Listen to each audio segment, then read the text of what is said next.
Bonjour everyone. It's Sunday today, so 10:49 a.m. here. And ayan, napag-isipan ko na mag-bake ako ng strawberry cake.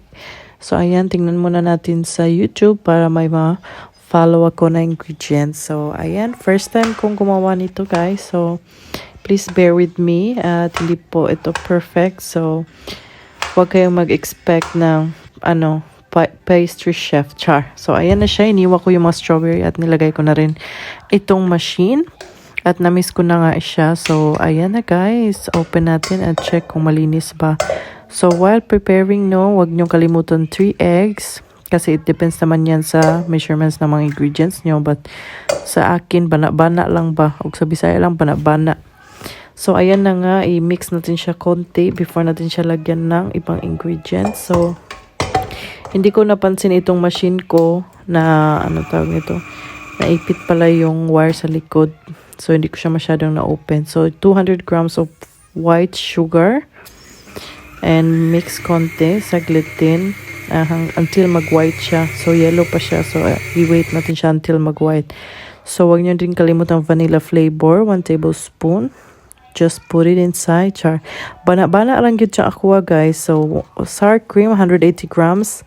Inubos ko na lahat. So ayan, mahilig kasi ako sa bana-bana. Oh, di ba? Bana-bana lang ba? Pero tingnan natin kung ano ang kahinatnan ng ating pagbana-bana diyan ng ating mga ingredients. So di ba?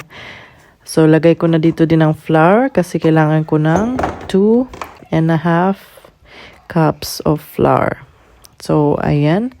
Bana-bana pa rin yan, guys. Kahit na nalampas na yan siya sa measurement. Pero sabi ko, ayan na, 200.5 na yan siya. So, ilagay na natin. So, ganito siguro talaga ang mga chef, no? Oh, char. Bana-bana lang yun. Bitaw, oy. So, huwag kalimutan baking powder. So, may na lang. Manay mo alsa-alsa gamay sa atong cake. Ayan, and mix all together. But ito, medyo matagal-tagal lang natin i-mix. Mga 5 minutes siguro, ganyan. And ayan, huwag natin kalimutan yung hulmahan ba natin ba? Yan. Baking, basta yan na yan siya guys. So nilagyan ko siya ng butter sa paligid para hindi magdikit. At nilagay ko na rin ang strawberry na mga hiniwa ko. At ang inimagine ko talaga is, yan siya, yung ilalim is magiging siyang ibabaw mamaya, no? So, inimagine ko talaga na mag-iibabaw yung mga strawberry. So tingnan na talaga natin kung sa ibabaw ba talaga yan sila lahat. So, ayan, half muna. At ilagay ko rin yung ibang strawberry sa bandang gitna. O, diba? Ang ganda talaga ng iniisip ko. Pero tingnan natin anong kakalabasan nitong strawberry cake natin na ito. O, diba? First time naman eh. So, pagbigyan nyo na guys. Huwag kayong dyan, perfectionist. O, diba? Sige, buhos na natin lahat. At tinikman ko pala yan siya. So, sakto lang sa tamis. And yung wala, nilagay ko na siya sa oven, 180 degrees. So, ayan, nitubo na siya. Exciting.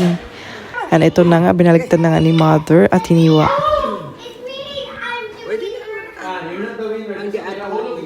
Nawala lagi ang strawberry. Nangalubong ang kuan. Ito sa iyo magian. Ito na.